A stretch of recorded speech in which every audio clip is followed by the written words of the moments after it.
아침 성경 일독 캠페인 이 정도는 알고 가자. 자, 오늘 역대하 29장부터 여러분 읽으시는 날입니다. 예, 오늘 29장부터 33장까지인데요. 네. 역대하 36장까지 있습니다. 아, 이제 끝나가나요? 거의 끝나갑니다. 아, 예. 이번 주 다음 주면 끝나겠네요. 그러게요. 역대하가 이제 드디어 마무리가 되고요. 네. 오늘 특히 읽으실 부분은 역대하 뒷부분에 두 사람의 히어로가 있습니다. 아, 히어로. 예, 유다가 망할 때 저희가 열왕기에서도 이미 봤었는데 유다가 이미 북이스라엘은 망했고 네. 그리고 유다의 마지막을 지킨 두 사람의 위대한 왕이 등장하거든요. 네. 오늘 저희가 볼 29장부터 33장까지 중에서 29, 30, 31, 32 4장에 걸쳐서 나오는 네. 사람이 첫 번째 히스기야 아하, 왕입니다. 히스기야. 그렇죠. 히스기야. 네. 좀 오래되긴 했지만 히스기야의 기도라는 책이 또 굉장히 히트치기도 했었죠. 예. 네. 그 히스기야 왕에 대한 이야기 29장부터 나오는데요. 네. 먼저 29장에서 히스기야가 왕이 된 후에 이 히스기야의 아버지 아하스가 누구였냐면 어제 기억나시는지 모르겠는데 아하스 시대에 굉장히 이스라엘이 고생을 했어요. 남유다가 뭐 여기저기서 막 두드려 맞았거든요. 네. 다들 반아시리아 동맹을 형성하는데 혼자 아시리아 쪽에 붙었다가 네. 막 블레셋, 아람, 에돔, 북이스라엘 계속 공격을 받고 그래서 아시리아한테 구조를 요청했더니 아시리아한테도 공격을 받고 아. 뭐 완전히 여기저기 두드려 맞으면서 굉장히 힘들게 지냈거든요. 나름 전략을 잘 세운다고 세웠는데 그렇죠. 예. 망했어요. 그리고서는 한 짓이 뭐냐면 아람이 이렇게 세다니 그럼 아람의 신을 섬겨야겠구나 해가지고 막 성전에다가 네. 이 다메섹에 있는 그 아람에 있는 아람 신들의 신전 모양을 그대로 본따서 예루살렘 성전에다가 제단을 쌓고 네. 뭐 이런 일을 하지 않았습니까? 히스기야가 왕이 되어서 한 일 제일 첫 번째가 뭐냐면 여호와의 전을 성결케 하는 것이었어요. 이 성전을 보수하면서 아버지 아하스가 만들었던 것들을 다 없애버리는 거죠. 네. 왜냐면요, 히스기야는 아는 거예요. 히스기야는 아하스 시대의 그 큰 고생이 어디로부터 온 거냐? 하나님께 등 돌렸기 때문이다. 히스기야가 29장 6절에서 이렇게 말합니다. 우리 조상들이 범죄하여 우리 하나님 여호와 보시기에 악을 행하여 하나님을 버리고 얼굴을 돌려 여호와의 성소를 등지고 뭐 등불도 꺼버리고 성소에서 분향도 하지 않고 번제도 드리지 않고 그래서 우리가 이렇게 망했다. 그러니까 우리가 다시 돌아가자. 뭐 이렇게 이야기를 하면서 이제 성전을 보수한 후에 30장에서 때는 바야흐로 성전을 다 아마 보수하고 나니까 네. 뭐 1월 초쯤 된 것 같아요. 막 1월 시작할 때쯤 된 것 같아요. 그래서 1월에 우리 달력으로는 1월 아니고요. 우리 달력으로는 한 3월 중순부터 네. 이스라엘의 1월 아비벌이 시작되는데요. 이 아비벌이 시작될 때 뭐가 있냐면 아비벌 14일, 1월 14일에 유월절이 있어요. 네. 무교절, 유월절 이 절기가 있죠. 그동안 그런데 여기 보시면 그동안 이걸 안 지켰대요. 저희는 이제 사실 유월절을 지켰는지 안 지켰는지 모르잖아요. 그래서 계속 지켰겠거니 뭐 율법을 지켰겠거니 하지만 히스기야 시대까지 오랫동안 유월절이 잊혀져 있었던 거예요. 정말요. 잊혀졌던 네. 유월절을 다시 지키자 이러면서 뭐 여러 이제 백성들하고 상의를 하는데 일단 날짜가 조금 너무 임박했어요. 아마도 1월 초에 막 준비를 하려고 하다 보니까 이 백성들도 준비가 돼야 되고 또 제사장들 같은 경우에 미리부터 정결 예식을 행해놔야 되거든요. 그래서 정결한 제사장만 참여할 수 있고 백성들도 모여가지고 다 해야 되는데 이미 날짜가 지날 것 같아요. 1월 14일까지 좀 빠듯하다 싶었는지 2월 달에 하기로 합니다. 기억하실지 모르겠는데 네. 요거 원래 2월 달에 해도 되게 돼 있어요. 만약에 여행 중이었거나 부정하게 되었거나 그럴 맞아, 때는 예. 한 달 뒤에 2월 네, 14일에 해도 되게 돼 있거든요. 그거 율법에. 맞추느라고 출발도 늦게 하고 그렇죠. 있었어요. 네. 기억하시죠? 네. 그래서 이제 2월 달에 하자 해가지고 2월 14일에 6월절을 지키기로 하면서 시간이 좀 여유가 생겼잖아요. 그래서 북이스라엘 쪽에도 사람들을 다 보내는 거예요. 북이스라엘은 이때 이제 쑥대밭에 있는 상황이거든요. 아스로 공격받아서. 네. 쭉 한번 이 파발꾼들이 돌면서 소식을 전하고 다니는 거예요. 6월절 예식을 그렇죠. 치른다. 6월절을 다시 하자. 이때 히스기야가 전한 말이 뭐냐면요. 역대하 30장 6절에 왕의 편지를 받아가지고 이 보발꾼들이 가면서 전하는데 이스라엘 자손들아 하면서 말하는 게 여호와께 돌아오라 이거예요. 아멘. 여호와께로 돌아오라. 그러면 너희 남은 자들에게 하나님께서 오실 것이고, 그리고 지금 뭐 어떤 상황이냐면 아수르가 북이스라엘 멸망시킨 다음에 북이스라엘에 있던 사람들을 랜덤으로 막 뽑아다가 네네. 여기저기에다가 흩어버렸거든요. 네. 너희가 여호와께 돌아오면 너희의 흩어진 형제자매들도 돌아올 것이다. 막 이렇게 이야기를 하는 거죠. 네. 백성들의 반응이 어땠을까요? 북이스라엘 백성들의 반응이 30장 10절 기대되지 않습니까? 백성들의 반응. 보발꾼이 에브라임과 므낫세 지방 각 성읍으로 두루 다녀서 스불론까지 이르렀으나 사람들이 그들을 조롱하며 아유, 비웃었더라. 아유, 안타깝지 진짜. 않습니까? 네. 그러나 30장 11절 그러나 아셀과 므낫세와 스불론 중에서 몇 사람이 몇십 사람 몇 사람이 소수예요. 많지 네. 않다는 겁니다. 몇 사람이 스스로 겸손한 마음으로 예루살렘에 이르렀다 이렇게 나옵니다. 너무 안타깝죠? 이래서 모여서 어쨌든 유월절을 지키는데 히스기야가 진짜 정성껏 이걸 준비했거든요. 그래서 막 백성들 중에 일부가 스불론 사람들 이런 사람들이 이 자기 정결례를 제대로 안 행하고 유월절 양을 먹은 거예요. 그러니까 히스기야가 또 대신 기도해서 하나님 저들을 용서해 주세요. 하나님 용서해 주시고 네. 또 히스기야가 레위 사람들을 막 위로하고 22절에 이렇게 나옵니다. 히스기야는 여호와를 섬기는 일에 능숙한 모든 레위 사람들을 위로하였더라. 예, 레위 사람들이 그동안 사실 좀 많이 뭐랄까요? 백성들이 여호와를 떠나 있고 왕도 여호와를 떠나고 이럴 때 많이 힘들었을 텐데 그렇죠. 히스기야가 이들을 격려하고 위로하면서 다시 온 백성들이 즐겁게 유월절을 지키는 겁니다. 축제가 됐어요. 그래서 25절부터 보시면 온 유다에 사는 온 이스라엘에 사는 회중들과 나그네들이 모두 즐거워했고요. 26절에 큰 기쁨이 있었는데 이 기쁨이 솔로몬 때 이후에 이런 기쁨이 없었던 그런 기쁨이 예. 예루살렘 전체를 아주 열광적으로 도가니가 되었습니다. 그리고 27절에 레위 사람들과 제사장들이 드디어 일어나서 백성을 위해서 축복을 딱 하는 거예요. 얼마나 그동안 이런 일이 없었던 거예요. 오랫동안 끊겼던 거예요, 이게. 백성들을 위해 축복하니까 그 소리가 하늘에 들리고 그 기도가 여호와의 거룩한 처소 하늘에 이르렀더라. 너무나 영광스럽게 네. 이 히스기야의 유월절이 30장에 이루어지는 거죠.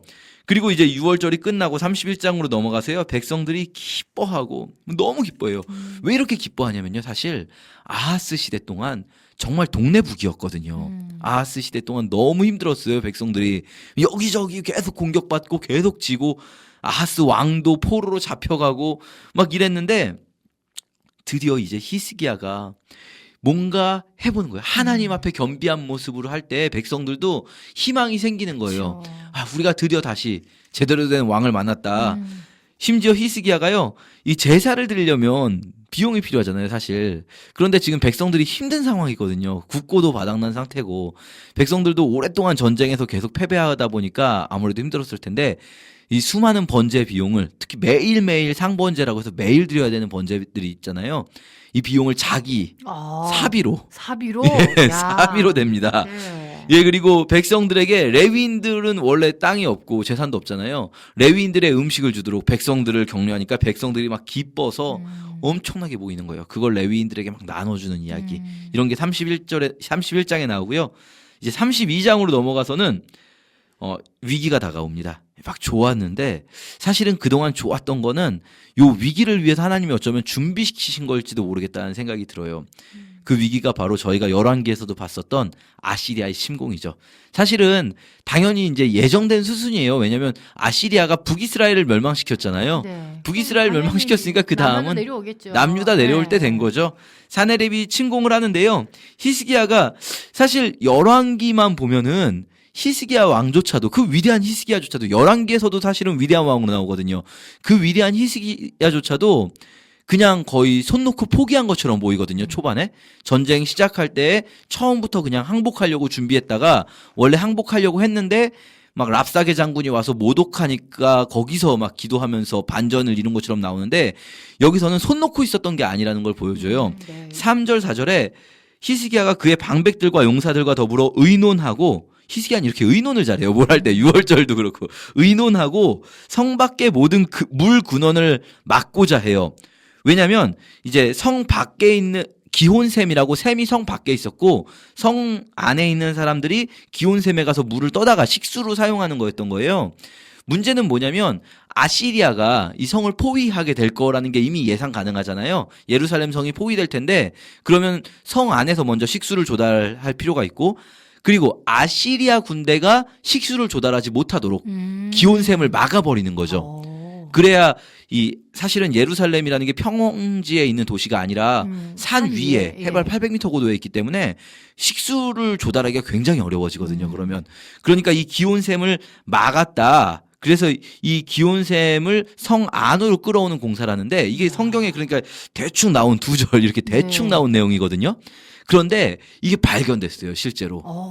히스기야 터널이라는 터널이 발견됐습니다. 실제로 땅굴이에요, 땅굴. 땅굴을 파서 예루살렘 성 밖에 있는 기온샘에서부터 예루살렘 성 안쪽으로 물을 끌어오는 겁니다. 그게 지하수처럼 흐르게 위에는 되는데 딱 덮어버리고 없는 것처럼. 완전히 그냥 지하로 들어간 땅굴이에요. 그래서 덮은 게 아니라 아예 안반을 뚫고 땅을 판 거예요. 밑을 위는 그대로 두고. 그래서 지금도 이제 성지순례를 가시면 거기 들어가실 수가 있어요. 비 올 때는 좀 안 되고 비 안 올 때 가시면 거기를 쭉 통과하실 수 있는데 물이 아주 깨끗하거든요. 그 물이 기온샘에서부터 흘러서 성 안으로 들어온 그곳, 성 안에서 그럼 물이 나오는 곳이 있겠죠. 거기가 실로암이에요. 거기가 실로암이에요. 그 실로암에서 사실은 실로암은 이제 지금까지도 있었던 건데 실로암에서 놀던 아이들이 그 터널을 발견한 거예요. 물이 흘러나오는 데를. 거기를 들어가다가 보니까 사람이 통과할 수 있는 공간이 있고 거기에 이제 표지석이라고 할까요? 그런 게 있었던 거예요. 해석해보니 이게 히스기야 시대 바로 요때 지은 거예요. 예, 그 실로암은 뭐 저희가 잘 알고 있지 않습니까? 그렇게 해서 아시리아 사내립 침공했는데요. 뭐 잘 아시겠지만 열왕기 때 했었죠. 안타깝게도 처음에 항복하려고 했는데 그래도 랍사게가 와서 하나님을 모독하고 그 바람에 히스기야와 이사야가 함께 기도해서 다 물러가게 아시리아를 막아내는 거죠. 그리고 나서 이제 아시리아를 퇴치한 히스기야가 병들어 죽게 되었는데 여호와께 또 기도해요. 주님 제가 지금은 죽으면 안 될 것 같아요. 기도해서 또 이사야 선지자를 통해서 하나님께서 길게 살게 해주시는데 히스기야가 마음이 교만해졌다. 그 받은 은혜를 보답하지 않았다. 25절에 나오는데 그러나 또 히스기야는 26절 마음의 교만함을 뉘우쳤어요. 그래서 히스기야는요 여태까지 뭐 그 전에 있었던 좋은 왕들도 있었잖아요. 그런데 가만 보면 뒤에 가서 교만해지는 타이밍이 꼭 오거든요. 이거는 히스기야도 있었어요. 교만해지는 타이밍. 근데 히스기야는 여기서 다시 한번 회개하는 사람이었어요. 그래서 33절 히스기야가 그의 조상들과 함께 누움에 온 유다와 예루살렘 주민이 그를 다윗 자손의 묘실 중 높은 곳에 장사했어요.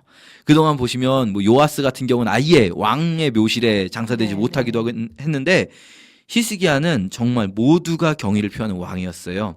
그 위대한 왕 히스기야가 있었고요. 33장에 가시면 히스기야의 아들 므낫세, 손자 아몬이 한 장에 함께 등장합니다. 보통 제가 말씀드렸는데 이제 한 장짜리 왕들이 있는데 이 사람들은 이제 반장짜리 왕들.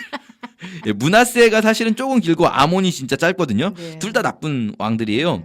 그나마 므낫세 같은 경우는 처음에는 거의 가장 악했어요.